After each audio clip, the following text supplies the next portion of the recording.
আপনারা দাওয়াতে যান। দাওয়াতে গেলে মেজবান একটা ভুল করে, মেজবান মেহমানদেরকে দিয়ে একটা ভুল করে, বলে ভুলটা কি? দাওয়াতে যাওয়ার পরে মেজবান একটা বাড়িতে দাওয়াত তো খাওয়াইবে, অবশ্যই দাওয়াত খাওয়াইতে হবে। দাওয়াত খাওয়াইতে হলে খাবারগুলা অবশ্যই আপনার সামনে হাজির করতে হবে, উপস্থিত করতে হবে। খাবারগুলো উপস্থিত করা সময়ে দেখা যায় মেজবান একটা বাটিতে পানিতে হাত ধোয়ার জন্য, কি ধোয়ার জন্য? সবাই লক্ষ্য করুন, হাত ধোয়ার জন্য। হাত ধোয়ার জন্য একটা বাটিতে পানি দেন। আচ্ছা, ওই বাটিতে পানিতে দিলেন কেন দিলেন? বলে হাত ধোয়ার জন্য। কিসের জন্য? হাত ধোয়ার জন্য।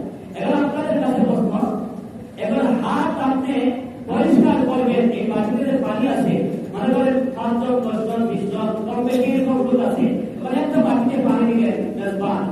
মেজবান দিচ্ছেন কেন? বলে সবাই দাওয়াত খাইবে, দাওয়াত খাওয়ার আগে তো বসে হাত ধুইতে হয়, হাত ধুতে করবে, হাত ধুইবে।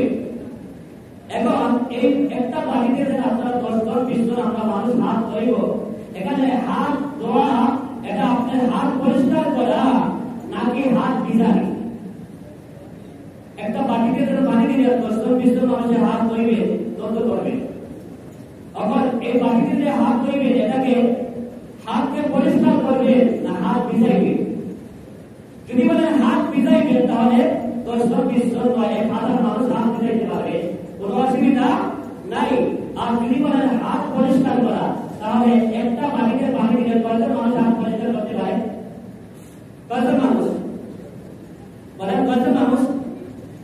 2 জন, 100 অথবা 2 জন, সর্বোচ্চ 3 জন, সর্বোচ্চ কয়জন? 3 জন। 3 জন এই পানি ব্যবহার করার পরে এই পানি আর শরীর থাকবে নি? এই পানি দেওয়ার পর ব্যক্তির হাত পরিষ্কার করা যাবে? যাবে না। এজন্য আমরা অনেকেই ভুল করি, দাওয়াত দিয়ে মেহমানকে নেওয়ার পরে মেজবান একটা বাটিতে পানি দেন, আর পানি দিয়া এই পানিতে হাত ধোয়ার জন্য বলে। অনেক মানুষ দেখা যায় হাত ভিজাইতেছেন আর তুলতেছে। হাত ভিজাইলে আপনি যদি হাত ভিজান, তাহলে ছোট মানুষ হাত ভিজাইতে পারবে, কোনো অসুবিধা নেই। আগে তো হাত ভিজানোর উদ্দেশ্য না, তবে হাত পরিষ্কার করার উদ্দেশ্য, হাত বন্ধ করার উদ্দেশ্য।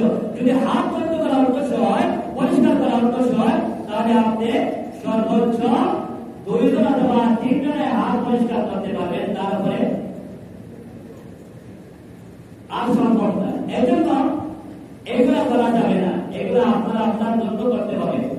একটা বাটি খালি রাখেন, রাখিয়া ওই বাটিতে আপনি হাত মেহমানের হাতগুলা পরিষ্কার করা, অথবা যদি কেউ ভুলেও যদি বাটিতে পানি দিয়ে দেয়, তাহলে সবাই হাত না ভিজাইয়া এখানে একটু একটু করে তালার মধ্যে, প্লেটের মধ্যে, বর্তনের মধ্যে পানিটা হবে।